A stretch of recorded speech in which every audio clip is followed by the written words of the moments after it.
नमस्कार.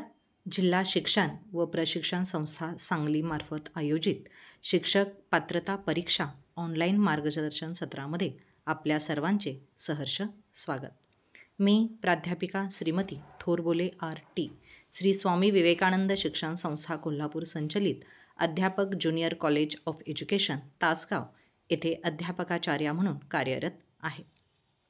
तर विद्यार्थी मित्रांनो, TET परीक्षेमध्ये जे विविध विषयावरील प्रश्न असतात त्यामधील एक महत्त्वाचा विषय म्हणजे गणित.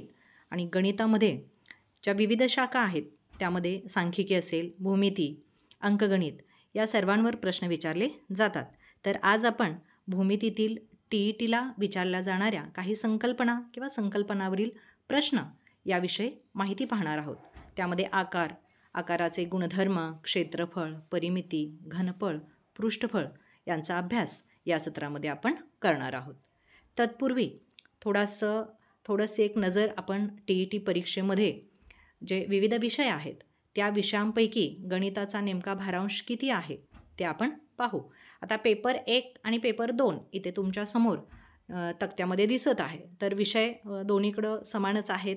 कुठपर्यंत पहा, भाषा 1 दोन्हीकडे समान आहे, भाषा 2 पण आहे, बालमानसशास्त्र आणि अध्यापनशास्त्रसुद्धा दोन्ही पेपरमध्ये आहे, गणित देखील दोन्ही पेपरमध्ये आहे. आणि पहिला पेपर जो 1ली ते 5वीपर्यंतचं परिसर अभ्यास आहे आणि दुसरा जो पेपर आहे त्याच्यामध्ये मात्र परिसर अभ्यासाच्या ऐवजी विज्ञान किंवा समाजशास्त्र तुमचा जो विषय असेल तो असेल. सर्वसाधारणपणे जरी इथं विचार केला, मी गणितासाठी हायलाईट केलेला आहे, पेपर 1 असेल किंवा पेपर 2 असेल, दोन्हीही पेपरमध्ये गणितासाठी प्रत्येकी 30 प्रश्न विचारलेले आहेत आणि 30 प्रश्नांसाठी 30 गुण आहेत. आणि आपला जो एकूण पेपर आहे तो 150 गुणांचा असणार आहे. आणि 150 गुणांच्या प्रश्नामध्ये 30 गुणांचं जे प्रश्न आहेत, म्हणजे 30 प्रश्न जे आहेत 30 गुणांसाठी ते गणितावर आधारलेले आहेत. आणि मग सर्वसाधारणपणे विचार केल्यास 150 मिनिटांमध्ये हा पेपर आपल्याला सोडवायचा असतो. 150 प्रश्न सोडवायचे असतात, म्हणजे प्रत्येक प्रश्न हा 1 मिनिटामध्ये होणं खूप गरजेचं आहे. म्हणजेच गणितातला प्रत्येक प्रश्न 1 मिनिटामध्ये आपल्याला सुटलाच पाहिजे. आता सर्वसाधारणपणे जर गणितातले प्रश्न सोडवायचे असतील तर काही बाबी आपण लक्षात घेणं खूप गरजेचं आहे. त्यामध्ये वेळेचं व्यवस्थापन खूप महत्त्वाचं आहे. बऱ्याच वेळेला आपण गणित शिकताना एक गोष्ट लहानपणापासून शिकलेलं आहोत की गणितामध्ये किंवा गणितातली उदाहरणं सोडवताना पायऱ्यांना खूप महत्त्वाचं स्थान असतं. पण इथे मात्र आपल्या पायऱ्या कोणी पाहणार नाही. तर आपण पटकन त्या उत्तरापर्यंत पोहोचणं गरजेचं आहे. कारण 1 मिनिटामध्ये जर उदाहरण सोडवायचं असेल तर आपलं वेळेचं व्यवस्थापन हे खूप व्यवस्थित करणं गरजेचं आहे. प्रश्नाचं नीट आकलन करून घेतलं पाहिजे. सुरुवातीला प्रश्न व्यवस्थित वाचा. त्यामध्ये संख्या, बऱ्याच वेळेला त्याच्यातल्या संख्या लिहित असताना किंवा संख्यांचं आकडेमोड करत असताना आपली गफलत होते. 4 ऐवजी 5 घेतो, 5 ऐवजी 6 चुकून होतं आणि पूर्ण उत्तर आपलं चुकतं. तर प्रश्नाचं आकलन व्यवस्थित करून घेणं गरजेचं आहे. त्यानंतर योग्य सूत्र आणि पद्धतीचा वापर करायला पाहिजे की जेणेकरून कमीत कमी वेळेमध्ये मला उत्तरापर्यंत कसं पोहोचता येईल त्याच्यासाठी आपल्याला योग्य पद्धत वापरणं इथं खूप गरजेचं आहे. त्यानंतर पर्यायाची पडताळणी करायला हवी. बऱ्याच वेळेला आपल्याला सगळ्या स्पर्धा परीक्षेमध्ये तुम्हाला माहीत असेल की 2 पर्याय हे उत्तराच्या जवळचे असतात, तर सर्वसाधारणपणे 2 पर्याय थोडेसे लांबचे असतात. तर अशा वेळेला आपली उत्तराची गफलत होता कामा नये. तर सर्वच पर्याय जे आहेत ते अगोदर व्यवस्थित पाहून नंतर आपण योग्य पर्यायापर्यंत पोहोचणं गरजेचं आहे. त्यानंतर सोप्या गणितापासून सुरुवात करायची. बऱ्याच वेळेला प्रश्न जे काही TETच्या परीक्षेमध्ये विचारले जातात तर त्यांची काठिण्य पातळी ही भिन्न भिन्न असते. तर जी सोपी आहेत किंवा तुम्हाला जी सोडवणं सोपं वाटतं तर तिथून आपण सुरुवात केल्यास त्याचा फायदा आपल्याला होऊ शकतो. त्यानंतर सगळ्यात महत्त्वाचा गणितासाठी आहे पुनरावृत्ती आणि सराव. सराव खूप महत्त्वाचा आहे. मी अगदी 4 दिवस अभ्यास केला, मध्ये 2 महिने गॅप पडला आणि मग मी परीक्षेला जाऊन बसलो तर नाही होणार आपलं व्यवस्थित. तर त्यासाठी गणिताचे जे काही उदाहरणं आहेत त्याचा सराव करणं खूप गरजेचं आहे. तर या बाबी जर आपण लक्षात ठेवल्या तर सर्वसाधारणपणे आपल्याला TETमधले जे गणिताचे प्रश्न आहेत किंवा उदाहरणं आहेत ती व्यवस्थितपणे सोडवता येतील. आता पहा, आपण सुरुवात करतोय भूमितीतील आकार. कारण भूमिती हे आकारांचं शास्त्र आहे. तर भूमितीतले हे जे काही आकार आहेत ते मुख्य 2 प्रकारचे आहेत. एक म्हणजे द्विमितीय आकार आणि दुसरा आहे त्रिमितीय आकार. आता द्विमितीय या शब्दामध्ये त्याचा अर्थ दडलेला आहे. द्वि म्हणजे 2, मिती म्हणजे बाजू, म्हणजे ज्या आकारांना 2 बाजू असतात त्याला आपण द्विमितीय आकार असे म्हणतो. म्हणजे लांबी आणि रुंदी असलेले जे आकार आहेत त्यांना द्विमितीय आकार असे म्हणतात. म्हणजे सर्वसाधारणपणे एखाद्या पृष्ठभागावरती किंवा वहीवरती आपण म्हणूया काढलेल्या ज्या विविध आकृत्या असतात त्या सर्व कशा असतात? द्विमितीय आकार असतात. उदाहरण त्रिकोण, चौकोन, आयत, वर्तुळ इत्यादी द्विमितीय आकार आहेत. आता त्रिमितीय, त्रि म्हणजे 3, मिती म्हणजे बाजू, म्हणजे ज्या आकाराला 3 बाजू असतात. म्हणजे काय बघा, लांबी, रुंदी व उंची किंवा जाडी असणाऱ्या आकारांना त्रिमितीय आकार असे म्हणतात. तर याची जी उदाहरणं आहेत ते म्हणजे घन, इष्टिकाचित्ती, दंडगोल, शंकू किंवा गोल हे सर्व आकार कसे आहेत? त्रिमितीय आकार आहेत. आता आपण भूमितीतली जी मूलभूत संबोध आहेत ते पाहू. आता हे खरं तर संबोध आपण 2री-3रीपासून शिकत आलेलो आहोत आणि याच्यावरच प्रश्न विचारले जातात. त्यामुळं कठीण किंवा अवघड असं TETमध्ये गणिताची जी उदाहरणं आहेत ती सोडवताना काहीच नसतं. आता सर्वसाधारणपणे भूमितीतले जे संबोध आहेत ते बिंदूपासून सुरू होतात. तुम्हाला बिंदू म्हणजे माहीत आहे. किरण म्हणजे माहीत आहे की एक त्याचा आरंभ बिंदू असतो आणि पुढच्या दिशेनं तो अमर्याद असतो. OA हा इथं किरण दाखवलेला आहे. रेषा आपल्याला माहीत आहे दोन्ही बाजूला अमर्याद असते. त्यानंतर पुढचा आहे तो रेषाखंड, हा दोन्ही बाजूंना मर्यादित असतो. त्यानंतर प्रतल आहे. प्रतल म्हणजे एक सपाट पृष्ठभाग ज्याला आपण प्रतल असं म्हणतो. तर प्रतल हे सर्व बाजूंनी अमर्याद असतं आणि प्रतल कधी काढता येतं बघा, त्याच्या कंडिशन काय आहेत? तर ज्यावेळेला 3 नैकरेषीय बिंदूंनी प्रतल काढता येतं, 2 समांतर रेषा असतील तिथं प्रतल आपल्याला काढता येतं, 2 छेदणाऱ्या रेषांनी प्रतल निश्चित करता येतं. तर या प्रतल निश्चित करण्यासाठीच्या काही अटी आहेत, याच्यावर सुद्धा प्रश्न विचारला जाऊ शकतो.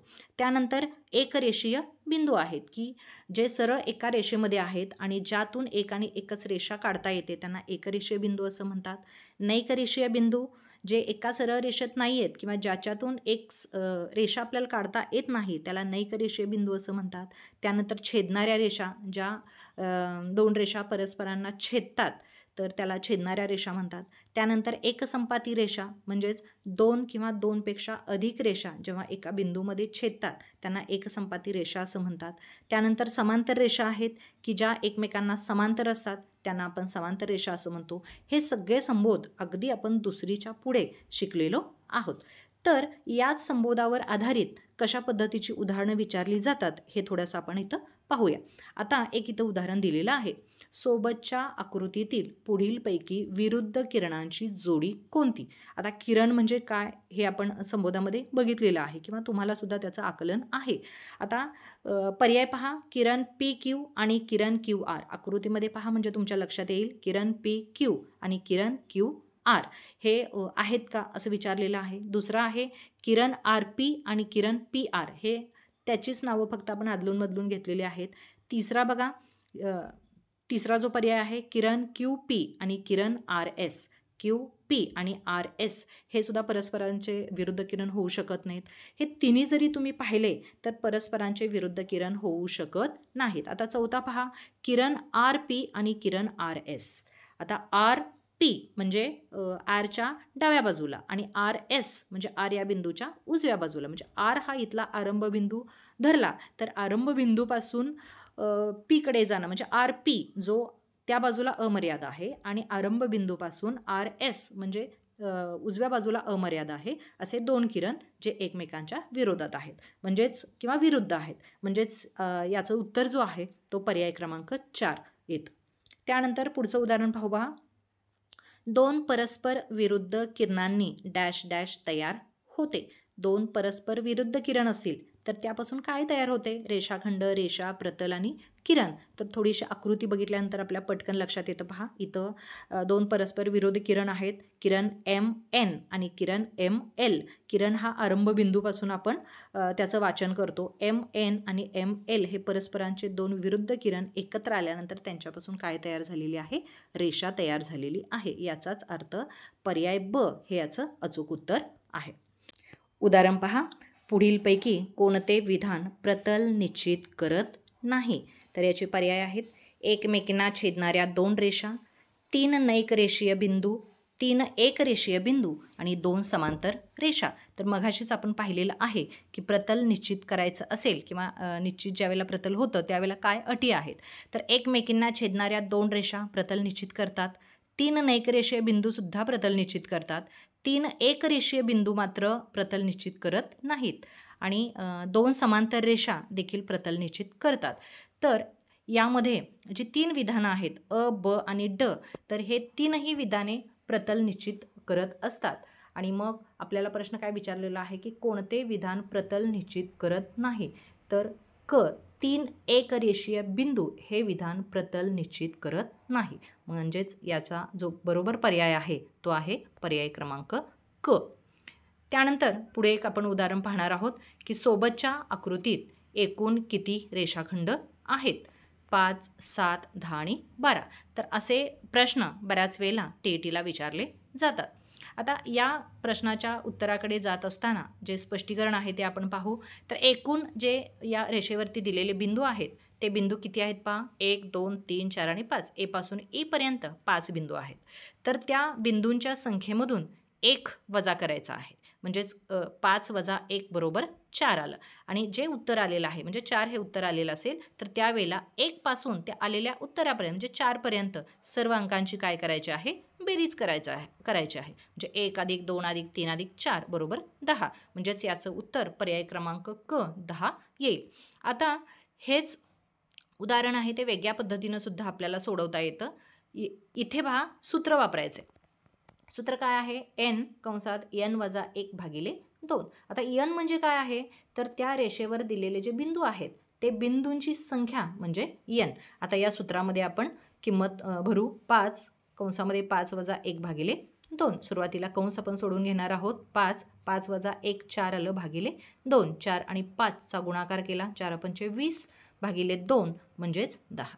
तुमच्या लक्षात आलं असेल दोन्ही पद्धतीनं आपण इथं उत्तरापर्यंत पोहोचलेलो आहे. सुरुवातीची जी पद्धत आहे तिथं मात्र एकूण बिंदूंच्या संख्येतून 1 हा अंक वजा केल्यानंतर जे काही तुमचं उत्तर येईल त्या उत्तरापर्यंत म्हणजे 1 पासून त्या उत्तरापर्यंत सर्व अंकांची आपल्याला काय करायची आहे, बेरीज करायची आहे.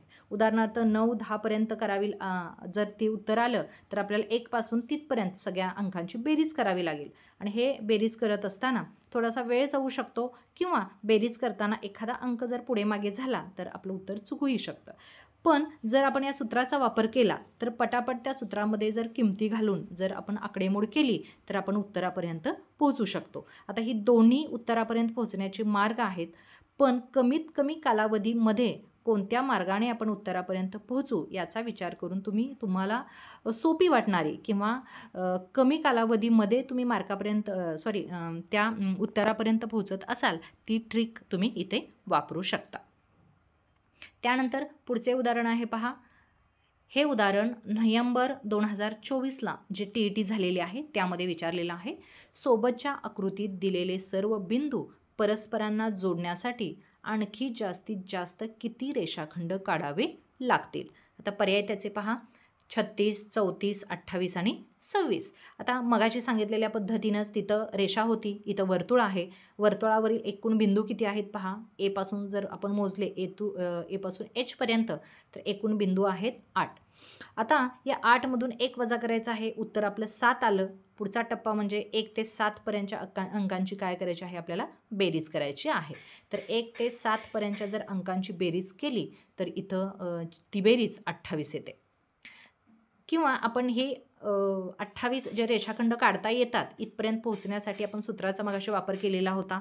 सूत्र वापरून जर सूत्रामध्ये आपण किमती भरल्या, इथं n म्हणजे वर्तुळावरचे बिंदू, वर्तुळावरती एकूण 8 बिंदू आहेत, त्या किमती या सूत्रामध्ये इथं भरलेल्या आहेत.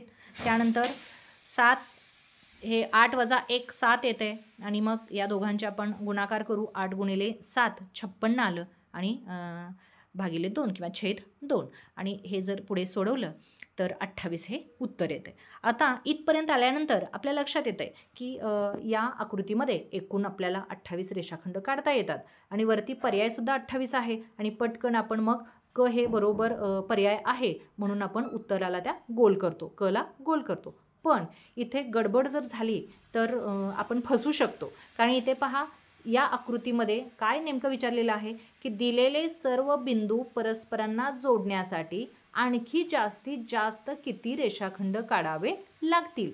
आधी ऑलरेडी तिथे 2 रेषाखंड तुम्हाला काढून दिलेले आहेत आणि ते रेषाखंड धरून आपण 28 हा आकडा निघलेला आहे आपला. आणि जर आपण 28 इथं उत्तर दिलं तर ते चुकीच होऊ शकतं, कारण 2 त्यांनी काढून दिलेले आहेत आणि आणखी किती काढता येतील असं विचारलेलं आहे. म्हणजे इथं काय करावे लागेल, 2 रेषाखंड काढलेले असल्यामुळे हे 28 मधून आपल्याला ते 2 वजा करावं लागेल आणि मग आपल्याला किती उत्तर मिळेल, 26 हे उत्तर मिळेल. म्हणजे 2 रेषाखंड इथं काढून दिलेले आहेत आणि आणखी आपल्याला 26 रेषाखंड काढता येतील. म्हणजे 26 आणि 2 असे एकूण या वर्तुळावरती या 8 बिंदूमधून 28 आपल्याला रेषाखंड काढता येतात. म्हणून याचं उत्तर किती आहे, 26 आहे, पर्याय क्रमांक ड. आता आपण कोन व कोनांचे प्रकार पाहू. आता आपल्याला माहीत आहे की कोनाचे जे प्रकार आहेत ते काटकोन, लघुकोन, विशाल कोन, सरळ कोन हे प्रकार तुम्ही सगळे अभ्यासलेले आहेत. प्राथमिक स्तरावरती, माध्यमिक स्तरावरती काही प्रकार बघितलेले आहेत. आता काटकोन, या समोर आपल्या एक चार्ट तुम्हाला दिसतोय. तिथं कोणाचा प्रकार आहे, त्याची आकृती पण दिलेली आहे आणि त्याचे गुणधर्म दिलेले आहेत. तर काटकोन हा ज्या कोणाचे माप 90 अंश असतो त्याला काटकोन म्हणतात, आपल्याला माहीत आहे. लघुकोन ज्या कोणाचं माप 0 अंशापेक्षा जास्त आणि 90 अंशापेक्षा कमी असतं तो लघुकोन. त्यानंतर विशाल कोन ज्या कोणाचं माप 90 अंशापेक्षा जास्त असतं पण 180 अंशापेक्षा कमी असतं त्याला विशाल कोन म्हणतात. त्यानंतर सरळ कोन, आकृती दिलेली आहे, सरळ त्याला का नाव दिलं असावं तुमच्या लक्षात येतं आहे की ज्या कोणाचे माप हे 180 अंश असते त्याला सरळ कोन म्हणतात. त्यानंतर प्रविशाल कोन की ज्या कोणाचे माप 180पेक्षा जास्त असते मात्र 360 अंशापेक्षा कमी असते त्याला प्रविशाल कोन असं म्हणतात. 0 अंशाचा कोन ज्या कोणाचं माप 0 असतं किंवा 0 अंश असतं त्याला 0 अंश कोन असं म्हणतात.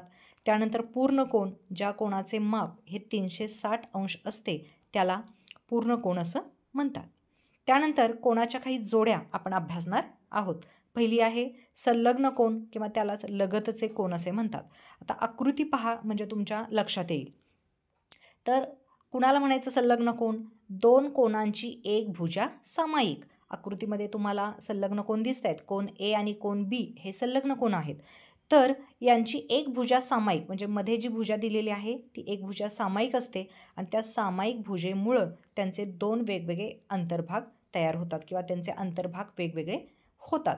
तर 2 कोनांची एक भुजा सामायिक असेल आणि अंतर्भाग वेगवेगळे असतील तर त्याला संलग्न कोन किंवा लगतचे कोन असे म्हणतात.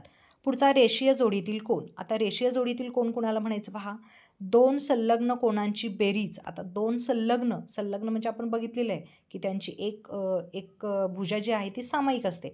तर 2 संलग्न कोनांची बेरीज जर 180 अंश असेल तर त्या कोनांच्या असामायिक भुजा जर विरुद्ध किरण असतील, आकृती पहा म्हणजे तुमच्या लक्षात येते.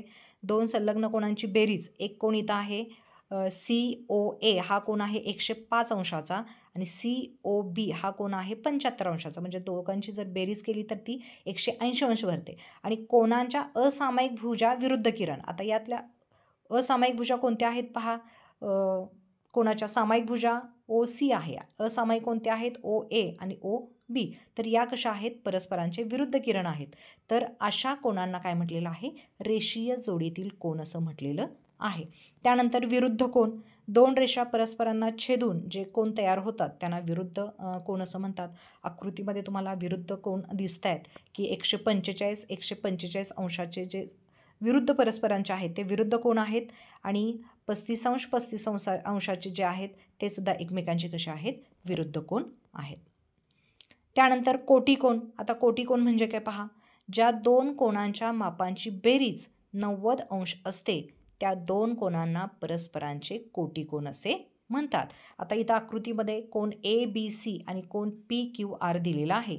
कोन ABCचे माप 40 अंश आहे तर कोन PQRचे माप हे 50 अंश आहे आणि दोघांच्या मापांची जर बेरीज केली तर ती 90 अंश येते. म्हणजे ज्या 2 कोनांच्या मापांची बेरीज जर 90 आली तर त्या दोघांना परस्परांचे कोटिकोन असे म्हणतात. आणि आता पूरक कोन. पूरक कोन म्हणजे काय, तर ज्या 2 कोनांच्या मापांची बेरीज 180 अंश असते त्या 2 कोनांना परस्परांचे पूरक कोन असे म्हणतात.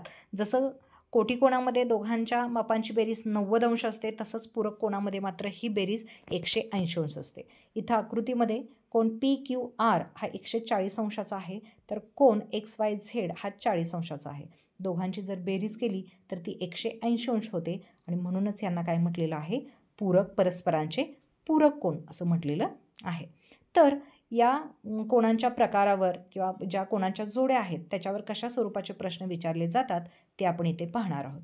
बघा प्रश्न काय आहे, एका कोणाचा कोटिकोण 35 अंश आहे तर त्याच्या पूरक कोणाचे माप किती. आता इथं कोटिकोणाबद्दल काय माहिती आपल्याला अपेक्षित आहे, काय माहीत असायला पाहिजे की परस्परांचे जे कोटिकोण असतात त्यांची बेरीज 90 अंश होते आणि जे परस्परांचे पूरक कोण आहेत त्यांची बेरीज 180 अंश असते. हे आपल्याला बेसिक जे आहे ते माहीत असायला हवं.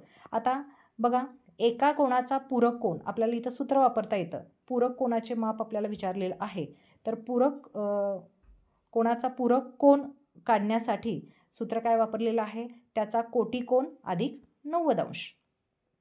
आता त्याचा कोटिकोण दिलेला आहे, इथं एका कोणाचा कोटिकोण दिलेला आहे आपल्याला 35 अंश आहे, अधिक 90 अंश केलेला आहे आणि मग उत्तर किती आलेलं आहे, 125 अंश. म्हणजे पर्याय क्रमांक ड इथं अचूक पर्याय किंवा बरोबर पर्याय असलेला आपल्याला पाहायला मिळतो. आता आपल्याला हेच आणखी वेगळ्या पद्धतीनं सुद्धा म्हणजे ही आत्ता जे सूत्र आपण वापरून उत्तरापर्यंत पोहोचलेलो आहे, म्हणजे ही एक टेक्निक आहे असं पण म्हणूया. आणखी दुसऱ्या पद्धतीनं पण आपल्याला उत्तरापर्यंत पोहोचता येतं. आता कोटिकोण 35 अंश असल्यास त्या कोणाचे माप x मानू, म्हणजे परस्परांचे कोटिकोण आहेत त्यांची बेरीज 90 अंश असते आपल्याला माहीत आहे. एक कोण माहीत आहे तर दुसरा माहीत नाही आपल्याला, मग त्याचं माप आपण x मानलेलं आहे. तर x अधिक 35 अंश बरोबर 90 अंश, म्हणजे जे काही परस्परांचे कोटिकोण आहेत त्यांची बेरीज आपल्याला 90 अंश असते आपल्याला माहीत आहे. एकाचं 35 आहे तर दुसऱ्याचं माप काढायचं आहे म्हणून ते x मानलेलं आहे. x अधिक 35 बरोबर 90 अंश, म्हणजेच xची किंमत काढण्यासाठी 90 वजा 35 x बरोबर 55 आलेलं आहे. आता त्याच्या पूरक कोणाचे माप आपल्याला काढायचं आहे. परस्परांचे जे पूरक कोण असतात त्यांची बेरीज 180 अंश असते, तर त्याच्या पूरक कोणाचे माप काढण्यासाठी मग 180 मधून एक आपल्याला माहीत झालेला आहे 55 अंशाचा, तर तो जर आपण वजा केला तर 180 अंश वजा 55 अंश, तर उत्तर मिळालेलं आहे 125 अंश. म्हणजे दोन्ही पद्धतीनं उत्तर आपल्याला काढता येऊ शकतं. पण पहिली जर पद्धत वापरली तर तिथं सूत्राचा तुम्ही वापर केला तर पटकन आपण उत्तरापर्यंत पोहोचू शकतो. तुम्हाला जी सोपी वाटेल आणि कमीत कमी वेळेत तुम्ही उदाहरण सोडवू शकाल अशा टेक्निकचा वापर करून किंवा क्लुप्तीचा वापर करून तुम्ही हे उदाहरण सोडवू शकता. तर ह्याचं जे उत्तर आहे ते म्हणजे पर्याय ड. त्यानंतर पुढचे एक उदाहरण पहा. एक कोण त्याच्या पूरक कोणाच्या 5 पट आहे तर त्या कोणाचे माप किती. आता इथं पट सांगितलेले आहे की एक कोण आहे की तो त्याच्या पूरक कोणाच्या 5 पट आहे तर त्या कोणाचे माप किती. इथंही आपल्याला माहीत असलं पाहिजे की परस्परांचे जे पूरक कोण असतात त्यांच्या मापांची बेरीज किती असते, 180 अंश असते. पहा समजा पूरक कोण x मानू, आपल्याला एक कोण त्याच्या पूरक कोणाच्या 5 पट आहे असं म्हटलेलं आहे. तर पूरक कोण x मानला तर जो मूळ कोण आहे तो 5x होईल, कारण इथं 5 पट म्हटलेलं आहे म्हणून 5x. आणि पूरक कोणांच्या मापांची बेरीज 180 अंश असते म्हणून 5x अधिक x बरोबर 180 अंश, कारण पूरक कोण आपण x मानलेला आहे तो x आणि त्याची 5 पट म्हणजे मूळ कोण 5x झाला, म्हणजे 5x अधिक x बरोबर 180 अंश. 5x अधिक xची जर बेरीज केली तर 6x येईल बरोबर 180 अंश. xची जर किंमत काढायची असेल तर 180 भागिले 6 x बरोबर 30 अंश. आपल्याला x बरोबर 30 अंश मिळालेला आहे. आता मूळ कोण काय म्हटलेलं आहे की एक कोण त्याच्या पूरक कोणाच्या 5 पट आहे. मग एका कोणाची त्या किंमत मिळालेली आहे आपल्याला 30 अंश. आता मूळ कोण किती येतोय बघूया आपण. जिथं 5x आहे तर xच्या ठिकाणी आपण xची किंमत घालू 5 गुणिले 30 अंश आणि याचं उत्तर आलेलं आहे 150 अंश. तर पर्याय क्रमांक क हे याचं काय आहे, अचूक उत्तर असलेलं आपल्याला पाहायला मिळतंय. त्यानंतर आणखी एक प्रश्न पाहू आपण. सोबतच्या आकृतीत एकूण पूरक कोणांच्या जोड्या किती. पहा पर्याय 6 15, 21 आणि 5. आता इथे एक आकृती दिलेली आहे. तर याच्यामध्ये पूरक कोणाच्या किती जोड्या आहेत हे आपल्याला पाहायचं आहे. आता असं जर आपण मोजत बसलो या आकृतीमध्ये तर बराच वेळ आपला जाऊ शकतो. त्यापेक्षा आपण एक क्लुप्ती इथे वापरणार आहोत किंवा एका टेक्निकचा आपण इथं वापर करणार आहोत. जर अशा आकृतीमध्ये पूरक कोणाच्या जर जोड्या आपल्याला विचारल्या असतील तर त्यासाठी काय टेक्निक वापरायचे आहे बघा. एकूण किरण, या आकृतीमध्ये दिसणारे एकूण किरण त्यातून 2 काय करायचं आहे, 2 हा अंक वजा करायचा आहे. आता एकूण किरण आकृतीमध्ये किती आहेत पहा. तुम्ही जर मोजले तर तुमच्या लक्षात येईल. ओ ए पासून सुरुवात करा. ओ ए हा पण किरण आहे. ओ जी 2 झाले. त्यानंतर ओ बी, ओ सी, ओ डी, ओ ई आणि ओ एफ असे एकूण 7 किरण आकृतीमध्ये असलेले आपल्याला पाहायला मिळतात. त्या 7 किरणामधून आपण 2 हा अंक काय करायचा आहे, वजा करायचा आहे. तेव्हा आपल्याला पूरक कोणाच्या जोड्या मिळणार आहेत.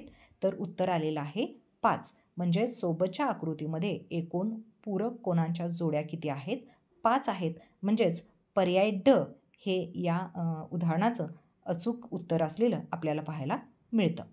आता आपण त्रिकोणाचे गुणधर्म पाहू. तर 3 नैकरेषीय बिंदू 3 रेषाखंडांनी जोडल्यास त्रिकोण तयार होतो आपल्याला माहीत आहे. कोणावरून त्रिकोणाचे पडणारे प्रकार, लघुकोन त्रिकोण, विशाल कोन त्रिकोण आणि काटकोन त्रिकोण हे आपण प्राथमिक स्तरावरती अभ्यासलेलं आहे. लघुकोन त्रिकोणामध्ये तिन्ही कोन लघुकोन असतात, म्हणजेच 90पेक्षा लहान असतात. विशाल कोन त्रिकोणामध्ये एक कोन विशाल कोन म्हणजेच 90 अंशापेक्षा मोठा असतो. तर काटकोन त्रिकोणामध्ये एक कोन हा काटकोन म्हणजेच 90 अंशाचा असतो. बाजूवरून पडणारे त्रिकोणाचे जे प्रकार आहेत तेही आपल्याला माहीत आहेत. समभुज त्रिकोण, तिन्ही बाजू समान लांबीच्या असतात आणि प्रत्येक कोन हा 60 अंशाचा असतो. समद्विभुज त्रिकोण, 2 बाजू समान लांबीच्या आणि दोन कोन जे आहेत ते एकरूप असतात. आणि विषमभुज त्रिकोणामध्ये सर्व बाजू भिन्न लांबीच्या असतात. आता त्रिकोणाचे गुणधर्म. त्रिकोणाच्या तिन्ही कोणांच्या मापांची बेरीज ही 180 अंश असते, आपण शिकत आलेलो आहोत. त्रिकोणाच्या 2 बाजूंच्या लांबीची जर बेरीज केली तर ती बेरीज त्रिकोणाच्या सर्वात मोठ्या बाजूपेक्षा जास्त असते. त्यानंतर त्रिकोणाच्या मोठ्या बाजूसमोरचा कोन हा मोठाच असतो आणि लहान बाजूसमोरचा कोन हा लहान असतो. त्रिकोणाच्या पुढचा गुणधर्म आहे की त्रिकोणाच्या बाह्य कोनाचे माप हे संलग्न नसलेल्या आंतरकोनाच्या बेरजे एवढे असते. आता आकृतीमध्ये तुम्हाला 3 बाह्यकोन असलेले पाहायला मिळतात. एक 100 अंशाचा आहे, एक 140 अंशाचा आहे, तर एक 120 अंशाचा आहे. काय गुणधर्म सांगतो बघा. त्रिकोणाच्या बाह्यकोनाचे माप हे संलग्न नसलेल्या, आता आपण त्रिकोणाचा बाह्यकोन कोणता विचारात घेऊया. मापकोन ACD हा जर विचारात घेतला जो 140 अंशाचा आहे, तर त्याचे माप हे संलग्न नसलेल्या, आता त्याचा संलग्न असलेला कोण कोणता आहे, ACB संलग्न आहे, तर तो विचारात घ्यायचा नाही. तर संलग्न नसलेला म्हणजे कोण BAC आणि कोण ABC. तर या 2 कोणांच्या मापांची जर बेरीज केली, कोण BAC हा 80 अंश आहे आणि कोण ABC हा 60 अंश आहे. जर या 2 कोणांच्या मापांची बेरीज केली तर ती 140 अंश येते. म्हणजेच त्याच्या बाह्यकोनाच्या मापाएवढी येते. म्हणजेच बाह्यकोनाचे माप हे संलग्न नसलेल्या म्हटलेलं आहे, आंतरकोनाच्या बेरजे एवढे असते. इथं उदाहरणसुद्धा दिलेलं आहे. पुढचा गुणधर्म आहे त्रिकोणाच्या तिन्ही बाह्यकोनांची बेरीज 360 अंश असते. आकृतीमध्ये तिन्ही बाह्यकोन दिसत आहेत. तिन्ही बाह्यकोनांच्या मापांची जर बेरीज केली तर ती किती येते, 360 अंश येते. आता त्रिकोणाच्या गुणधर्मावर किंवा त्रिकोणावर आधारित कशा स्वरूपाचा प्रश्न विचारला जातो ते आपण इथं पाहू. त्याचा एक नमुना पाहू.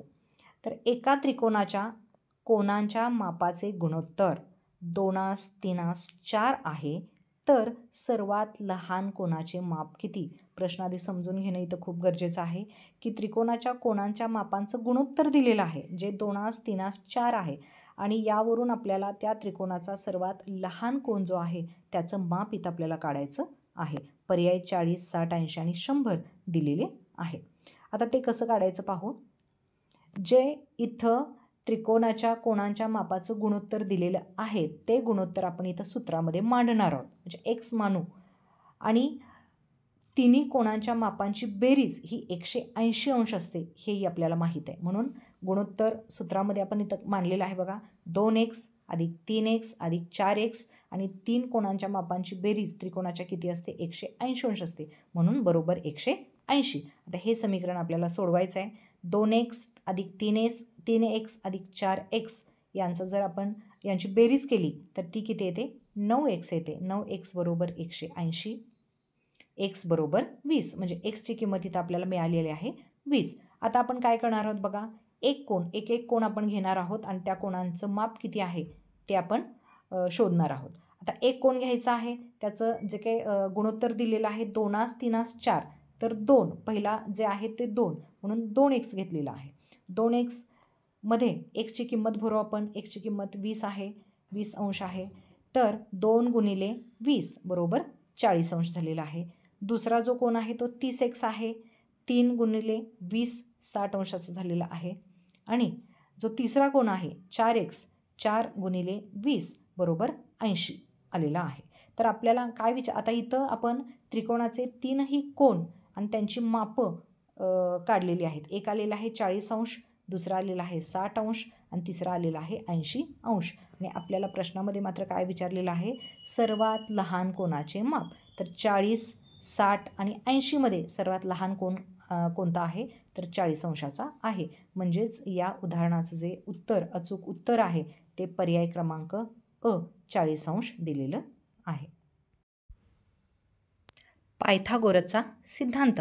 तर हा पायथागोरसचा सिद्धांत आपण 8वी 9वीला अभ्यासलेला आहे आणि हा सिद्धांत काटकोन त्रिकोणाच्या बाबतीत आहे हे आपल्याला माहीत आहे. तर हा सिद्धांत काय आहे पहा, काटकोन त्रिकोणाच्या कर्णाच्या लांबीचा वर्ग हा इतर 2 बाजूंच्या लांबीच्या वर्गाच्या बेरजे इतका असतो. याचं जर सूत्र असेल तर इथं आपल्याला पाहायला मिळते. कर्णाचा वर्ग बरोबर इतर ज्या 2 बाजू आहेत त्या 2 बाजूंच्या वर्गांची बेरीज, म्हणजेच पायाचा वर्ग अधिक उंचीचा वर्ग. इथे आकृतीमध्ये त्रिकोण ABC हा काटकोन त्रिकोण आहे.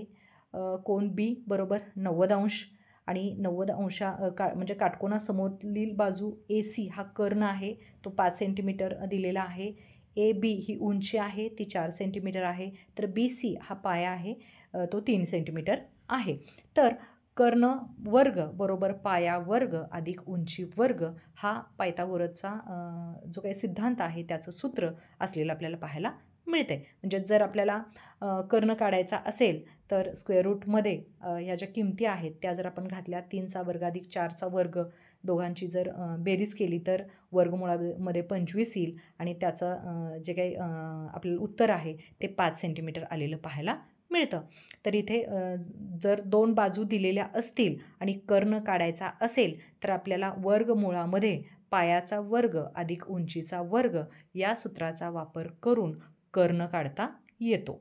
जर आपल्याला पाया दिलेला नाही आहे, कर्ण दिलेला आहे आणि उंची पण दिलेली आहे आणि जर पाया काढायचा असेल तर त्यासाठी काय सूत्र होतं पहा, वर्गमुळामध्ये कर्णाचा वर्ग वजा उंचीचा वर्ग या सूत्राचा वापर करून आपण काटकोन त्रिकोणाचा पाया काढू शकतो जर कर्ण आणि उंची दिलेली असेल तर. इथं सोडवून पण उदाहरण दिलेलं आहे, तुमच्या लक्षात येतं की पाया कसा 3 सेंटीमीटर निघालेला आहे. आणि त्यानंतर जर पाया दिलेला आहे आणि कर्ण पण दिलेला आहे आणि उंची जर आपल्याला काढायला सांगितली तर त्यासाठी कोणत्या सूत्राचा वापर करावा लागेल पहा, वर्गमुळामध्ये कर्णाचा वर्ग वजा पायाचा वर्ग केला तर आपल्याला उंची मिळू शकते. तर उंची 4 सेंटीमीटर कशा पद्धतीने येते ते इथं सोडवून देखील दाखवलेलं आहे. तर पायथागोरसच्या सिद्धांतावर आधारित बरीच उदाहरणं येतात आणि ती उदाहरणं सोडवण्यासाठी आपल्याला या विविध सूत्रांचा वापर तिथे करावा लागतो. पहा, TET 2024मध्ये विचारला गेलेला हा प्रश्न आहे. एका विद्युत खांबाची जमिनीपासूनची उंची 9 मीटर आहे. त्या खांबाच्या टोकापर्यंत 15 मीटर लांबीची शिडी उभा केली असता जमिनीवर खांब व शिडी यांच्यामधील अंतर किती?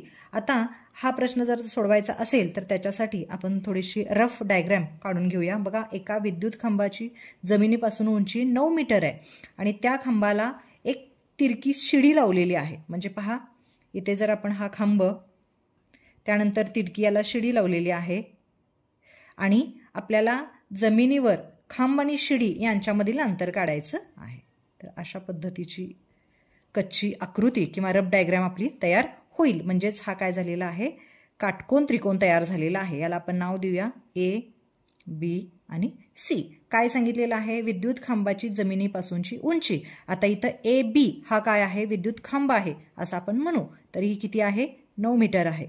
त्यानंतर त्या खांबाच्या टोकापर्यंत 15 मीटर लांबीची शिडी उभी केली आहे. म्हणजे एसी ही काय आहे? तिरकी लावलेली शिडी आहे आणि त्याची लांबी आहे 15 मीटर. आणि आपल्याला काय काढायचं आहे? जमिनीवर खांब आणि शिडी यांच्यामधील अंतर. म्हणजे हा खांब आहे आणि ही तिरकी लावलेली शिडी आहे. तर जमिनीवरील अंतर काढायचं आहे. म्हणजे BC आपल्याला काय करायचं आहे? काढायचं आहे. तर इथं जी आपली रफ डायग्रॅम आहे ती काटकोन त्रिकोणाची आहे. थोडक्यात इथं AC हा कर्ण आहे, शिडी म्हणजेच AC इथं दिलेली आहे 15 मीटर. त्यानंतर एक बाजू AB पण दिलेली आहे 9 मीटर आणि आपल्याला दुसरी बाजू काढायची आहे. म्हणजे इथं आपण जो काटकोन त्रिकोणाच्या बाबतीतील पायथागोरसचं प्रमेय आहे त्याचा इथं आपण वापर करणार आहोत. आणि या प्रमेयानुसार पहा, पायथागोरस प्रमेयानुसार कर्णाचा वर्ग म्हणजे AC वर्ग बरोबर AB वर्ग अधिक BC वर्ग. AB वर्ग अधिक BC वर्ग. आता आपण काय करू? आपल्याला BC काढायचा आहे. म्हणजे AC वर्ग वजा AB वर्ग बरोबर BC वर्ग. ACची किंमत आपल्याला घालावी लागेल. AC आहे 15. 15चा वर्ग वजा ABचा वर्ग म्हणजे 9 बरोबर BC वर्ग. आता 15चा जो वर्ग आहे आपल्याला माहित आहे 225. 15चा वर्ग आहे वजा 9चा वर्ग 81 आहे बरोबर BC वर्ग. आता 225 मधून जर 81 आपण वजा केले तर जे आपलं उत्तर आहे वजाबाकी केली तर आपल्याला 144 उत्तर मिळेल बरोबर BCचा वर्ग. तर BC वर्ग बरोबर किती आलेला आहे? 144. आता आपण काय करणार आहोत? दोन्ही बाजूंची वर्गमूळ आपण घेऊयात. वर्गमूळ घेतल्यानंतर 144चं वर्गमूळ आहे 12 बरोबर BCचा वर्ग आहे म्हणजे त्याचं वर्गमूळ आहे BC. म्हणजेच BC बरोबर 12 आपल्याला उत्तर मिळालेलं आहे. आता पर्याय कुठे आहे पहा? BC बरोबर 12 आहे का? तर पर्याय जो तिसरा आहे तर 12 मीटर. तर BC बरोबर 12 मीटर हे या काय आहे? उदाहरणाचे उत्तर आहे. पर्याय 3 हा बरोबर आहे. आता आपण वर्तुळ, परीघ आणि क्षेत्रफळ याविषयी माहिती पाहू. तर आपल्याला माहित आहे की वर्तुळाचे जे महत्त्वाचे घटक आहेत ते म्हणजे कोणते? वर्तुळ केंद्र, वर्तुळाची त्रिज्या, वर्तुळाची जीवा आणि वर्तुळाचं व्यास हा या आकृतीमध्ये इथे दाखवलेला आहे. आकृती पाहिल्यानंतर हे तुमच्या लक्षात येईल. वर्तुळावरील उदाहरणे सोडवताना आणखी काही बाबी आपल्याला माहीत असायला पाहिजेत. ते म्हणजे वर्तुळाची जी त्रिज्या आहे ती व्यासाच्या निमपट असते. तर वर्तुळाचा जो व्यास आहे तो त्रिज्येच्या दुप्पट असतो. म्हणजेच त्रिज्या काढण्यासाठीचं जे काही व्यास जर दिलेला असेल आणि त्रिज्या आपल्याला काढायची असेल तर व्यासाला भागिले 2 करून आपल्याला त्रिज्या काढता येते. आणि जर आपल्याला व्यास काढायचा असेल आणि त्रिज्या दिलेली असेल तर त्रिज्या गुणिले 2 हे सूत्र वापरून आपल्याला व्यास काढता येतो. त्यानंतर परीघ काढण्यासाठीचं सूत्र आहे 22/7 गुणिले व्यास किंवा 2πr या सूत्राचा वापर करून आपण वर्तुळाचा परीघ काढू शकतो. वर्तुळाच्या क्षेत्रफळाचं सूत्र जे आहे ते πr वर्ग याचा वापर करून वर्तुळाचे क्षेत्रफळ आपल्याला काढता येते. तर यावर आधारित वर्तुळावरील एक उदाहरण इथं आपण पाहणार आहोत. तर उदाहरण पहा. एका वर्तुळाकृती सभागृहाच्या छताची त्रिज्या 14 मीटर आहे. तर त्या छताला रंग देण्यास 75 रुपये प्रति चौरस मीटर प्रमाणे एकूण किती खर्च येईल? याचे पर्याय इथं खाली दिलेले आहेत. तर सभागृहाचं छत जे आहे ते वर्तुळाकार आहे आणि त्याची त्रिज्या 14 मीटर आहे. तर सुरुवातीला आपल्याला त्या वर्तुळाकार छताचं आपल्याला काय काढावं लागेल? क्षेत्रफळ काढावं लागेल. क्षेत्रफळाचं सूत्र आहे πr वर्ग. आता आपण या सूत्रामध्ये किमती घालू. पायची किंमत आपल्याला माहीत आहे 22/7 गुणिले त्रिज्या जी दिलेली आहे छताची ती 14 आहे, 14 मीटर आहे आणि आरचा वर्ग आहे म्हणून 14 गुणिले 14. पुढे आपण आकडेमोड केल्यानंतर 22/7 आहे. तर त्या 7नी पुढील 14ला भाग जातो. 7 एके 7 आणि 7 दुनी 14 म्हणून 22 राहिलं काय? 22 गुणिले 2 गुणिले 14 आणि हा जर गुणाकार केला तर 616 चौरस मीटर इतकं काय आहे त्या वर्तुळाकृती सभागृहाच्या छताचे क्षेत्रफळ आहे. आणि प्रति चौरस मीटर किती रुपये खर्च येणार आहे? ₹75 खर्च येणार आहे.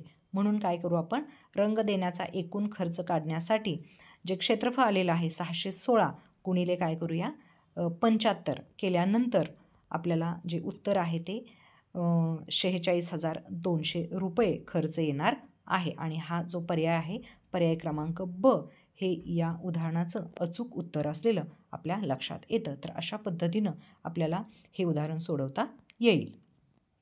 यानंतर आपण चौकोन प्रकार आणि त्याचे गुणधर्म अभ्यासणार आहोत.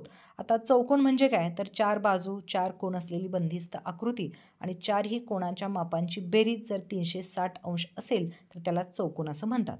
आता चौकोनाचे वेगवेगळे प्रकार आहेत. पहिला प्रकार आहे चौरस. तर चौरसाचे गुणधर्म काय आहेत, आकृती तर दिलेली आहे. सर्व बाजू एकरूप असतात, सर्व कोन एकरूप असतात, प्रत्येक कोन काटकोन म्हणजे 90 अंशाचा असतो आणि कर्ण एकरूप असतात आणि ते एकमेकांचे लंब दुभाजक असतात. म्हणजे जिथे कर्ण दुभागतात तिथे 90 अंशाचा कोन तयार होतो. आणि आपण जर एका बाजूची लांबी दिल्यास किंवा एका कर्णाची लांबी दिल्यास आपल्याला चौरस काढता येऊ शकतो. त्यानंतर आहे आयत. आयताच्या सम्मुख बाजू एकरूप असतात, प्रत्येक कोन काटकोन असतो, कर्ण एकरूप असतात आणि कर्ण एकमेकाला इथं आकृतीमध्ये ओ बिंदूमध्ये दुभागलेले आहेत. आणि आपण आयत कधी काढू शकतो, बघा आयत काढण्याच्या ज्या कंडिशन आहे त्याच्यावर प्रश्न विचारला जाऊ शकतो की खाली काही विधानं दिलेली असतात आणि मग कोणत्या विधानाद्वारे आपण आयत काढू शकतो. तर लांबी आणि रुंदी दिली असता आयत काढता येतो. एक बाजू व एक कर्णाची लांबी दिली असल्यासुद्धा आपल्याला आयत काढता येतो. जर एक कर्ण व कर्णाच्या छेदनबिंदूशी होणारा एक कोन दिल्यास ही आपल्याला आयत काढता येऊ शकतो. त्यानंतर समभुज चौकोन आहे. समभुज चौकोनाचे गुणधर्म बघा, सर्व बाजू एकरूप असतात, सम्मुख कोन काटकोन असतात, लगतचे कोन एकमेकांचे पूरक कोन असतात. आता पूरक कोन आपल्याला माहीत आहे, पूरक कोन कोटी कोन याविषयी आपण माहिती पाहिलेली आहे. आणि कर्ण एकमेकांचे लंब दुभाजक असतात. समभुज चौकोन कधी काढू शकतो, बघा आपण 2 कर्णांच्या लांबी दिल्यास आपल्याला समभुज चौकोन काढता येतो. एका बाजूची लांबी व एक कोन दिल्यास समभुज चौकोन काढता येतो. एक बाजू एक कर्ण व त्यांनी समाविष्ट केलेला कोन दिल्यासही काढता येतो. आणि दोन्ही अर्धकर्णांच्या लांबी दिल्यास देखील आपल्याला समभुज चौकोन काढता येऊ शकतो किंवा त्याची रचना करता येते. त्यानंतर आहे समांतरभुज चौकोन. आता समांतरभुज चौकोनाचे गुणधर्म पहा, सम्मुख भुजा एकरूप असतात, म्हणजे समोरच्या भुजा एकरूप असतात. त्यानंतर सम्मुख भुजा समांतर असतात, सम्मुख कोन देखील एकरूप असतात आणि लगतचे कोन हे एकमेकांचे पूरक कोन असतात, म्हणजे त्यांच्या कोणाच्या मापांची बेरीज ही किती असते, 180 अंश असते. कर्ण एकमेकांना दुभागतात, कर्ण ओ बिंदूमध्ये दुभागलेले आपल्याला पाहायला मिळतात. त्यानंतर समांतरभुज चौकोन कधी काढू शकतो पहा आपण, तर 2 बाजू व त्यांनी समाविष्ट केलेला कोन दिल्यास आपल्याला समांतरभुज चौकोन काढता येतो. एक बाजू एक कर्ण व त्यांनी समाविष्ट केलेला कोन दिल्यास देखील आपल्याला समांतरभुज चौकोन काढता येतो. त्यानंतर समलंब चौकोन आहे. समलंब चौकोनाचे गुणधर्म पाहू, सम्मुख भुजापैकी एक जोडी समांतर. आता इथे समलंब चौकोनाची आकृती दिलेली आहे. सम्मुख म्हणजे समोरच्या भुजा किंवा बाजू त्यांची एक जोडी कशी आहे, समांतर असलेली आपल्याला पाहायला मिळते. ए बी आणि डी सी ही समांतर आहे.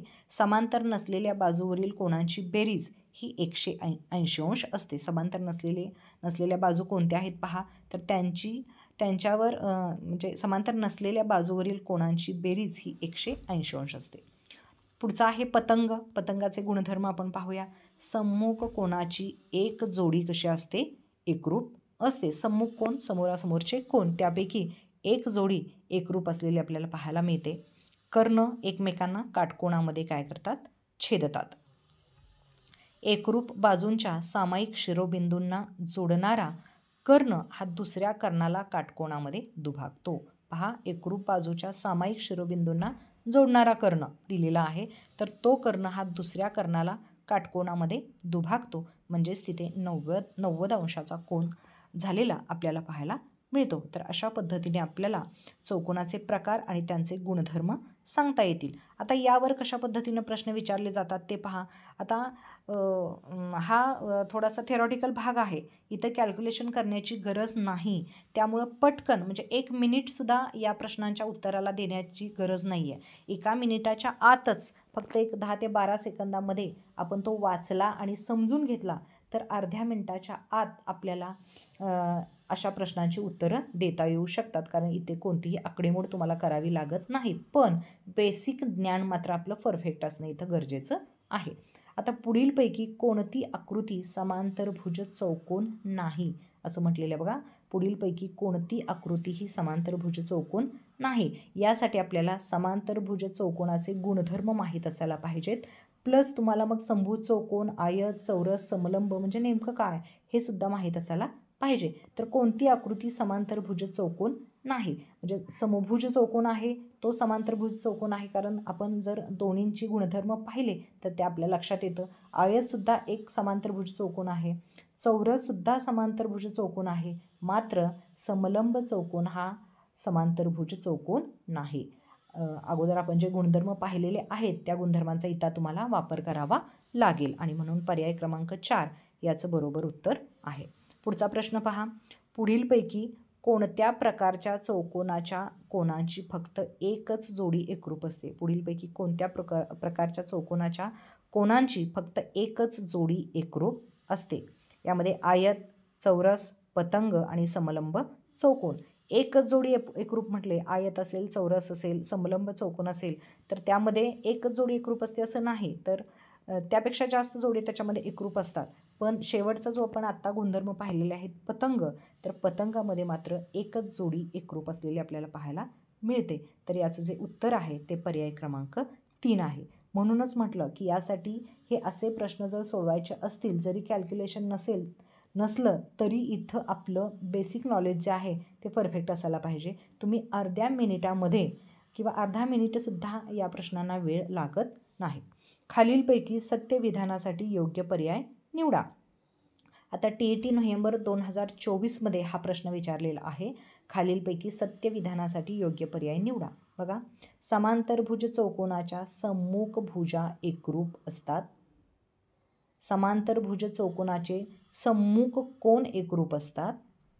समांतरभुज चौकोनाचे कर्ण परस्परांना दुभागतात.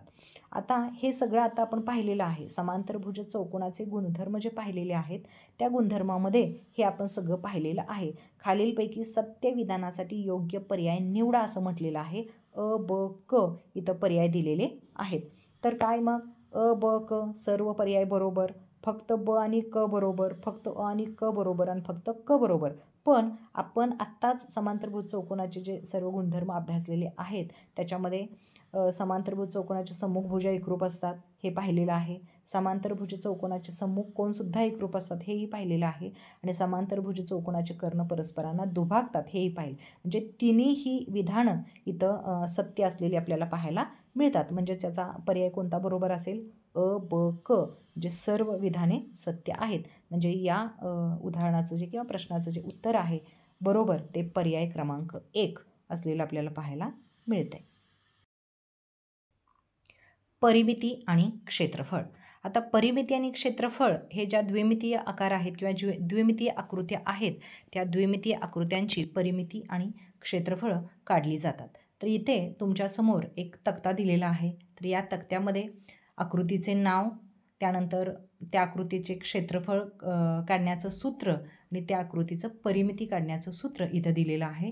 तर आयत, चौरस, समांतरभुज चौकोन, समभुज चौकोन आणि समलंब चौकोन यांची क्षेत्रफळं कशी काढली जातात त्याची क्षेत्रफळाची सूत्र आणि त्यांच्या परिमितीची सूत्र इथं दिलेली आहेत.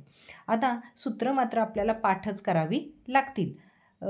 ही सूत्र पाठ करून ठेवली आणि या सूत्रावर आधारित एखादा प्रश्न विचारला तर आपल्याला त्या प्रश्नाचं उत्तर सोडवताना ते सूत्र पटकन आठवणं तिथं गरजेचं आहे. म्हणून या सूत्रांचं पाठांतर करणं गरजेचं आहे. आणि हे प्राथमिक स्तरावर सगळं झालेलं आहे. त्यामुळे फक्त तुम्ही इथे थोडंसं त्याचं दृढीकरण केलं की सूत्र पाठ होऊन जातात.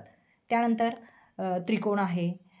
त्रिकोणाच्या 3 बाजू जर माहीत असतील, आता त्रिकोणाचे क्षेत्रफळ काढण्याची ते 2 सूत्र दिलेली आहेत. एक म्हणजे 1/2 पाया गुणिले उंची दिलेलं आहे आणि दुसरं म्हणजे जर आपल्याला त्रिकोणाच्या तिन्ही बाजू जर माहीत असतील तर हेरॉनचे सूत्र वापरून सुद्धा आपल्याला त्रिकोणाचं जे क्षेत्रफळ आहे ते काढता येऊ शकतं. त्यानंतर परिमिती 3 बाजूंच्या लांबींची बेरीज दिलेली आहे. त्याचबरोबर समभुज त्रिकोणाचं क्षेत्रफळ काढण्यासाठीचं सूत्र, त्याचीच परिमितीचं सूत्र देखील तुमच्यासमोर इथं तुम्हाला दिसतंय. काटकोन त्रिकोणाचं त्यानंतर वर्तुळ, वर्तुळाचं मागेच आपण पाहिलेलं आहे की वर्तुळाचं क्षेत्रफळ काढण्यासाठी पाय r वर्ग या सूत्राचा वापर केला जातो. आणि परिघासाठी वर्तुळाची परिमिती असं आपण म्हणत नाही, तर वर्तुळाचा परिघ असं म्हणतो आपण. तर वर्तुळाच्या परिघाचं सूत्र 2πr हेही आपण पाठीमागे पाहिलेलं आहे. तर या सूत्राचा वापर किंवा या सर्व सूत्रांचा वापर करून दिलेल्या द्विमितीय ज्या आकृत्या आहेत त्या आकृत्यांची क्षेत्रफळं आणि परिमिती आपल्याला काढता येऊ शकते. पहा उदाहरण काय आहे. एका वर्तुळाकार बागेच्या मध्ये असणाऱ्या आयताकृती मैदानाची लांबी 56 मीटर असून संपूर्ण बागेचे क्षेत्रफळ 3850 चौरस मीटर आहे. तर मैदानाचे चारही शिरोबिंदू वर्तुळाकृती बागेच्या परिघावर असतील तर मैदानाची रुंदी किती? तर हा जो प्रश्न आहे तो TET 2017ला विचारलेला आहे. आता हा प्रश्न सोडवत असताना असे जे प्रश्न असतात ते सोडवताना आपण सुरुवातीला त्याची जी रफ डायग्राम आहे ती काढून घेणं गरजेचं आहे. आता एक वर्तुळाकार बाग आहे, आपण एक वर्तुळ इथं काढून घेऊया. वर्तुळ आहे. आता या वर्तुळावर काय आहे, आयताकृती मैदान आहे. आता वर्तुळ आणि त्याचे चारही जे शिरोबिंदू आहेत ते वर्तुळाकृती बागेच्या परिघावरती आहेत. म्हणून आपण काय करायचं आहे, अशा पद्धतीनं एक काय करणार आहे, आपण आयत काढून घेणार आहे. आता A, B, C आणि D हा आयत झालेला. आता ह्या आयताची काय दिलेली आहे, आपल्याला लांबी दिलेली आहे. लांबी किती आहे, 56 मीटर आहे. आणि आपल्याला काय करायची आहे, रुंदी काढायची आहे, म्हणजे BD आणि AC पण काढायचं आहे. आता जर आपल्याला ह्याची रुंदी काढायची असेल तर आपण इथे, कारण लांबी दिलेली आहे आणि रुंदी काढा म्हटलेलं आहे, तर आपण इथे जर एक कर्ण दाखवला बघा, C पासून B पर्यंत जर ह्या आयताचा कर्ण काढला तर हा जो कर्ण आहे इथं जर त्याचा मध्यबिंदू असेल तर हा कर्ण कशावरून गेलेला आहे, केंद्रबिंदूतून या वर्तुळाच्या गेलेला आहे. आणि आता मात्र काय झालेलं आहे, इथं ही लांबी दिलेली आहे, AC ही रुंदी आहे, ही काढायची आहे. आणि आपल्याला इथं या आयताचा जो कर्ण काढलेला आहे तर त्या कर्णामुळं इथं काय झालेलं आहे, त्रिकोण CAB हा काटकोन त्रिकोण तयार झालेला आहे. आणि हा काय आहे, व्यास आहे. हा जो वर्तुळ आहे तो वर्तुळाचा CB हा व्यास आहे. आता व्यास जर आपण या क्षेत्रफळ दिलेला आहे, वर्तुळाकार बागेचं क्षेत्रफळावरून जर आपण या वर्तुळाचं जे काही CB हा व्यास आहे तो जर काढला तर मात्र आपल्याला हा जो काही काटकोन त्रिकोण आहे पायथागोरस प्रमेयानुसार आपल्याला CB किंवा BCचा वर्ग बरोबर AC वर्ग आणि AB वर्ग हे वापरून किंवा हे सूत्र वापरून आपल्याला ही जी रुंदी आहे आयताची ती काढता येऊ शकते. तर आपण पहा, सुरुवातीला बागेचं क्षेत्रफळ दिलेलं आहे, क्षेत्रफळावरून जो व्यास आहे BC हा व्यास किती आहे ते काढू. बागेचे क्षेत्रफळ,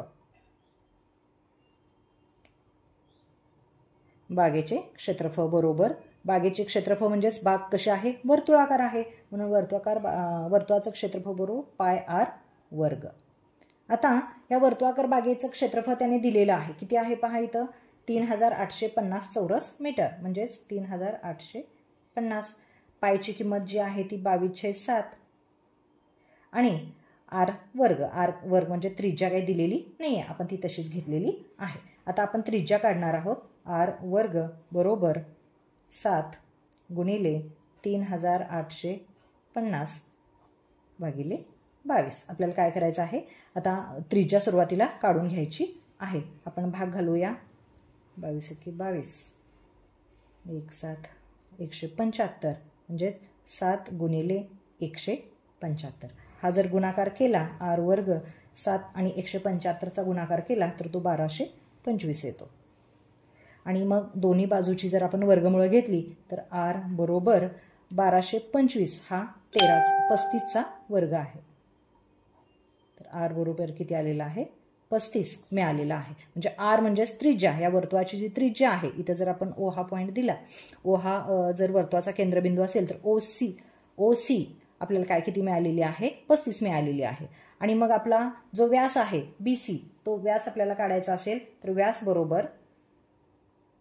बरोबर 2 गुणिले R म्हणजे 2 गुणिले R आलेला आहे 35 बरोबर 70. म्हणजे व्यास किती आलेला आहे 70 आलेला आहे. म्हणजेच किती व्यास म्हणजेच काय आहे BC 70 आले. आता पायथागोरसचं प्रमेय आपण वापरणार आहोत. म्हणजे इथं आयताची लांबी AB 56 मीटर आहे. जो इथं आपला काटकोन त्रिकोण जो तयार झालेला आहे त्याचा कर्ण BC आपल्याला मिळालेला आहे आणि AC काढायचं आहे. म्हणून आपण आता पायथागोरस प्रमेयानुसार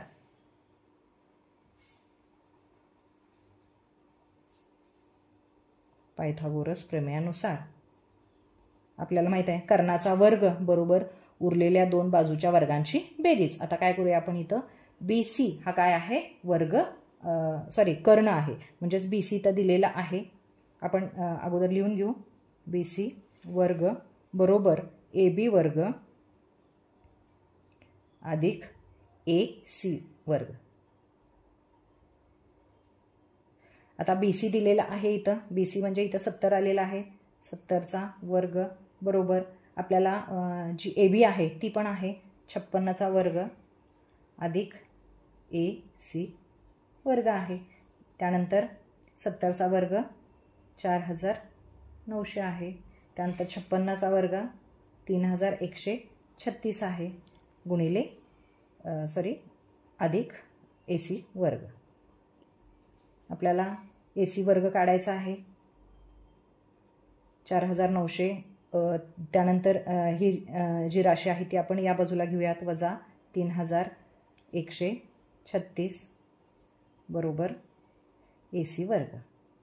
यांची जर वजाबाकी केली तर आपल्याला 1764 मिळेल बरोबर AC वर्ग. आता दोन्ही बाजूंचे ज्या दोन्ही बाजू आहेत त्या दोन्ही बाजूंचे आपण काय घेणार आहोत वर्गमूळ घेणार आहोत. आता 1764 हा 42चा वर्ग आहे म्हणून 42 गुणिले बरोबर AC वर्ग AC आपण वर्गमूळ घेतलेली आहेत म्हणजे AC बरोबर 42. म्हणजे जी बाजू आहे आपली म्हणजेच रुंदी आपण म्हणूया आयताची रुंदी जी आहे ती रुंदी आपल्याला किती मिळालेली आहे रुंदी बरोबर 42 मीटर. आता इथं 42 मीटर दिलेला आहे का आहे. इथं पर्याय क्रमांक 1 42 मीटर. तर पर्याय क्रमांक 1 काय आहे या मैदानाची रुंदी जो आयताकृती मैदान इथं दाखवलेलं आहे त्याची रुंदी आहे. म्हणून पर्याय क्रमांक 1 इथे बरोबर असलेला आपल्याला पाहायला मिळतो. तर अशी बरीचशीच उदाहरणं TETसाठी बऱ्याच वेळेला विचारलेली आहे. आता पुढचं उदाहरण आहे पहा. एका आयताकृती बागेची लांबी व रुंदी अनुक्रमे 30 मीटर व 25 मीटर आहे. त्या बागेभोवती आतून 3.5 रुंदीचा रस्ता आहे. तर रस्ता सोडून बागेचे क्षेत्रफळ किती. आता काय दिलेलं आहे पहा आणखी एकदा. एका आयताकृती बागेची लांबी आणि रुंदी. आता याच्यावरून आपण एक रफ डायग्राम इथं काढून घेऊया. एक आयताकृती बागेची लांबी म्हणजे आयत आपण इथं काढून घेऊ.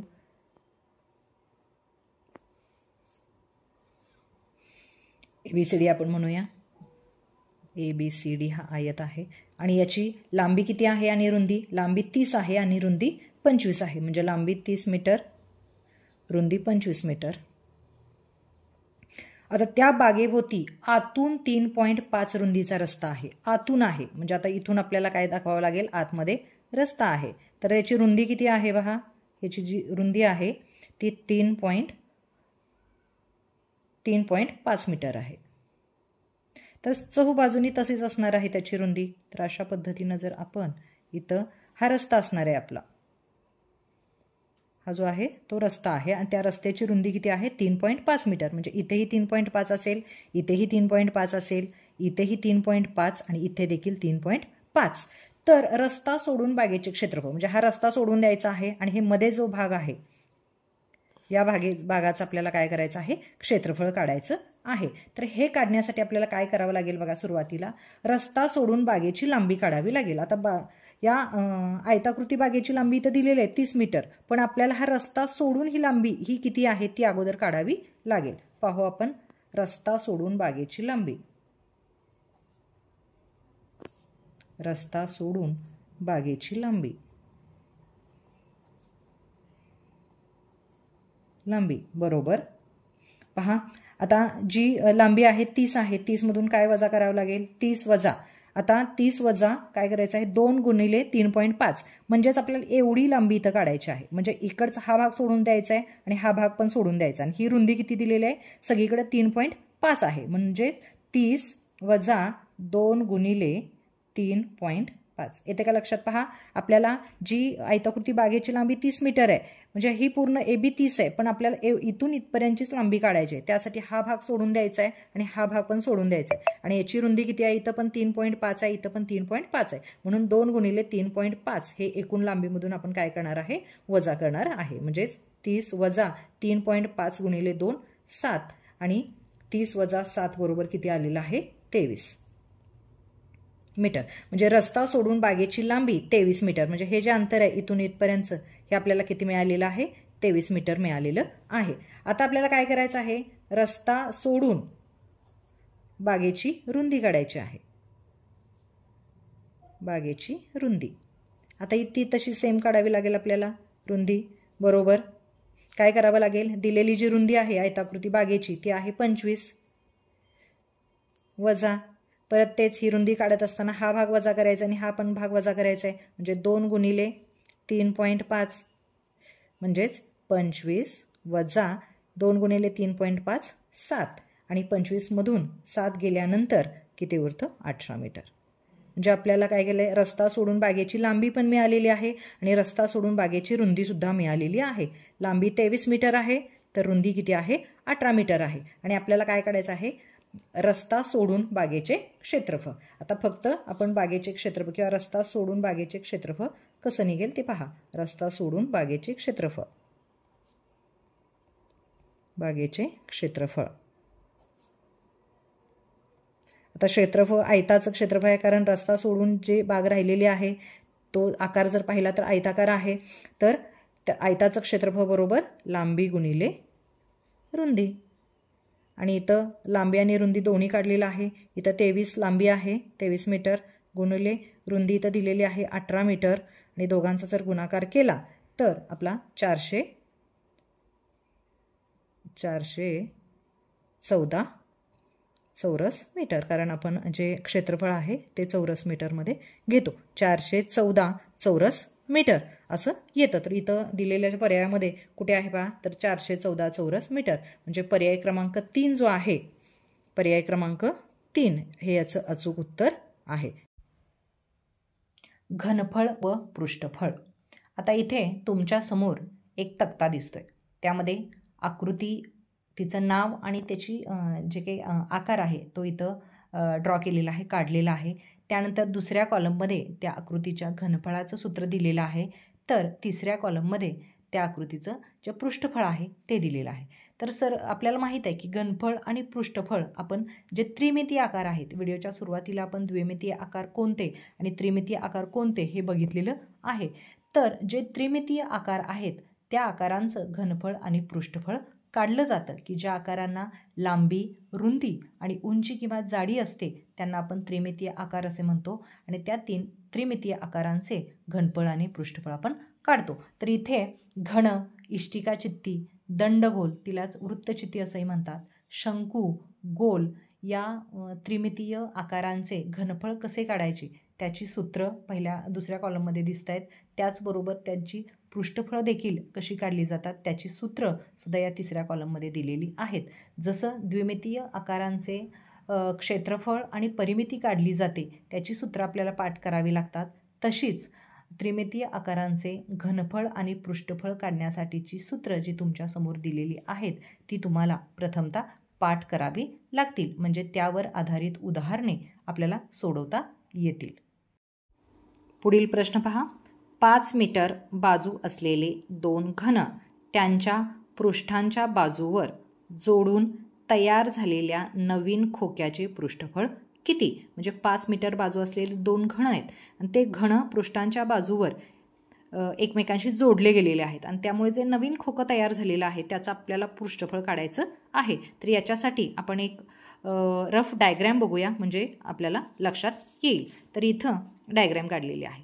हे 5 मीटर बाजू असलेला हा एक घन आहे आणि हा एक घन आहे. हे दोन घन पृष्ठांच्या बाजूने एकमेकांना जोडले गेलेले आहेत आणि या तयार होणारे या खोक्याचं आपल्याला काय काढायचं आहे, पृष्ठफळ काढायचं आहे.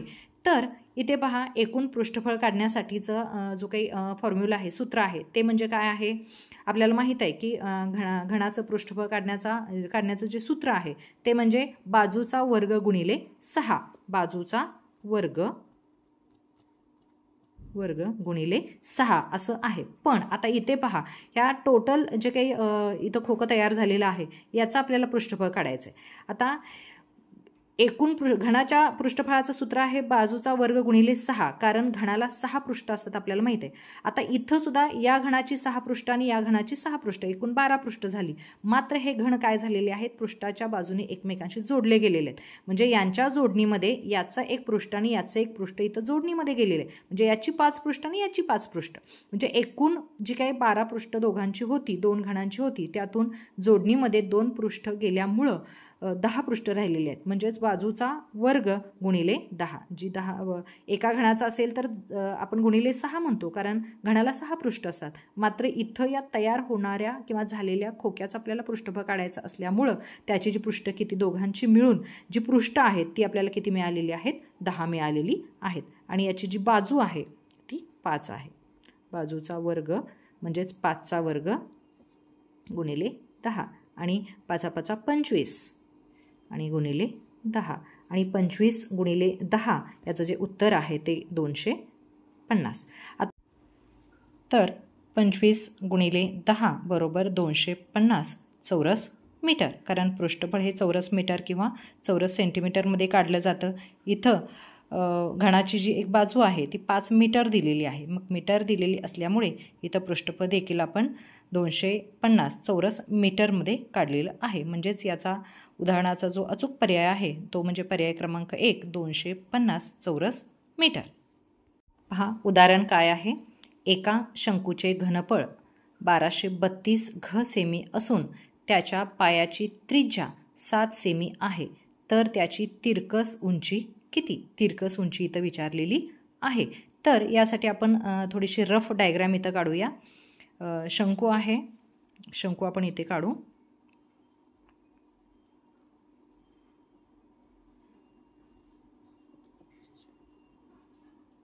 त्याचं काय म्हटलेलं आहे, त्याच्या पायाची त्रिज्या म्हणजे हा भाग किती आत दिलेला आहे, त्रिज्या म्हणजे R 7 आहे. त्यानंतर त्याची तिरकस उंची किती आहे, उंची आपल्याला काढायची आहे. शंकूचा आपण H म्हणजे उंची इथं दाखवू आणि ही जी आहे ही तिरकस उंची काढायची, ही H आहे आणि ही जी आहे तिरकस उंची ती काढायची आहे. आणि इथं आपण ही त्रिज्या आणि ह्याची शंकूची उंची दाखवल्यानंतर इथं काय झालेलं आहे, काटकोन त्रिकोण तयार झालेला आहे. तर आता आपण काढायचं काय आहे, तिरकस उंची, इथे तिरकस उंची L दाने दाखवतात आणि इथं R इथं दिलेला आहे. तिरकस उंची L आणि याची जी त्रिज्या आहे, पायाची त्रिज्या दिलेली आहे ती दिलेली आहे 7, म्हणजे R बरोबर 7 आणि हा इथं काय झालेला आहे, काटकोन त्रिकोण तयार झालेला आहे. त्यामुळे आपण सुरुवातीला आपल्याला काय करावे लागेल, ही H काढावी लागेल आणि मग 7 हे जे काही R दिलेलं आहे 7 सेमी दिलेलं आहे आणि मग आपल्याला जी तिरकस उंची आहे या शंकूची ती काढता येईल. H काढण्यासाठी आपल्याला सुरुवातीला काय करावं लागणार आहे, शंकूचं जे घनफळ आहे ते घनफळ इथं दिलेलं आहे. घनफळावरून आपल्याला H म्हणजे शंकूची उंची काढता येईल. आता शंकूचे घनफळ, शंकूचे घनफळ बरोबर शंकूच्या घनफळाचं जे सूत्र आहे 1/3 पाय R वर्ग H, 1/3 पाय R वर्ग H हे शंकूच्या घनफळाचे सूत्र आहे. मात्र इथं शंकूचे घनफळ दिलेलं आहे 1232 घ सेमी, हे शंकूचे काय आहे, घनफळ आहे. त्यानंतर 1/3 पायची किंमत आपण इथं भरूया 22/7 गुणिले R दिलेला आहे, R आहे 7 Rचा वर्ग आहे म्हणून 7 आणि गुणिले H आपल्याला काढायचा आहे 1232 बरोबर 1/3 गुणिले, आता 7 × 1 = 7, या 7ला 7 गेलेला आहे 22 गुणिले 7 गुणिले h 1232 बरोबर 1/3 गुणिले 22 गुणिले 7 जर यांचा आपण गुणाकार केला तर तो 154 येतो गुणिले h. आता आपल्याला h काढायचा आहे म्हणून h बरोबर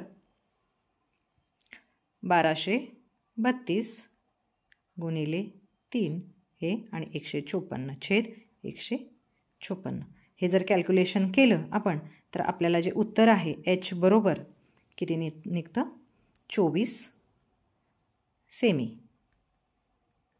आता h जो आहे इथं म्हणजे शंकूची जी उंची आहे ती उंची आपण किती आलेली आहे 24 सेंटीमीटर इथं आलेली आहे. आपल्याला काय काढायचं आहे त्याची तिरकस उंची काढायची आहे एल. म्हणजे इथं जो हा त्रिकोण तयार झालेला आहे तो काटकोन त्रिकोण आहे. म्हणजेच काटकोन त्रिकोणामध्ये जो समोरची बाजू असते तो कर्ण आहे आणि ते आपल्याला काढायचा आहे. आणि ही जी उंची आहे ती पण दिलेली आहे आणि आर म्हणजे त्रिज्या म्हणजे काटकोन त्रिकोणाचा पाया तो पण 7 दिलेला आहे. म्हणजे इथं आपण पायथागोरसचं जे प्रमेय आहे ते वापरून पण काढू शकतो. शिवाय जर तिरकस उंची काढायची असेल शंकूची तर त्याचा सुद्धा आपल्याला फॉर्म्युला माहीत आहे. तिरकस उंची शंकूची जी तिरकस उंची आहे तिरकस उंची बरोबर L वर्ग. पायथागोरस प्रमेयासारखंच आहे कारण तेच आहे इथे काटकोन त्रिकोण तयार झालेला आहे. त्यामुळं कर्णाचा वर्ग बरोबर उरलेल्या दोन बाजूंचा वर्गांची बेरीज. तसंच आहे तिरकस उंची बरोबर बघा Lचा वर्ग बरोबर एक बाजू म्हणजे hचा वर्ग अधिक दुसरी बाजू म्हणजे rचा वर्ग बरोबर h दिलेला आहे. h किती आहे 24चा वर्ग अधिक r किती आहे 7चा वर्ग. 24चा जो वर्ग आहे तो 576 अधिक 7चा वर्ग 49. या दोघांची जर आपण बेरीज केली तर 625 म्हणजे Lचा वर्ग बरोबर आपल्याला उत्तर किती मिळालेलं आहे 625. आपण दोन्ही बाजूंची वर्गमुळे घेऊयात. दोन्ही बाजूंची वर्गमुळे म्हणजे आपल्याला Lची किंमत निघेल L बरोबर 625 हे काय आहे 25चा वर्ग आहे. म्हणजे L किती निघालेला आहे 25. म्हणजे जी काय तिरकस उंची आहे ती किती आहे 25 सेमी. जे आपल्याला काय विचारलेलं आहे उदाहरणामध्ये तर त्याची तिरकस उंची किती तर तिरकस उंची किती निघालेली आहे 25 सेमी या 25 सेमी. आता 25 सेमी हा पर्याय आहे का पहा याच्यामध्ये तर आहे. चौथा जो पर्याय आहे तो म्हणजे 25 सेमी म्हणजे हा चौथा पर्याय याचा अचूक उत्तर असलेलं आपल्याला पाहायला मिळतं. तर अशाच पद्धतीनं पायथागोरसची जी त्रिकुटं आहेत त्यांचा वापर करून अशा पद्धतीची उदाहरणं देखील आपण सोडवू शकतो. अशा प्रकारे आज आपण TET परीक्षेसाठी भूमितीतील विचारले जाणारे संबोध व त्या संबोधावर आधारित प्रश्न पाहिलेले आहेत. विद्यार्थी मित्रांनो, तुम्हाला येणाऱ्या TET परीक्षेसाठी खूप खूप शुभेच्छा. धन्यवाद.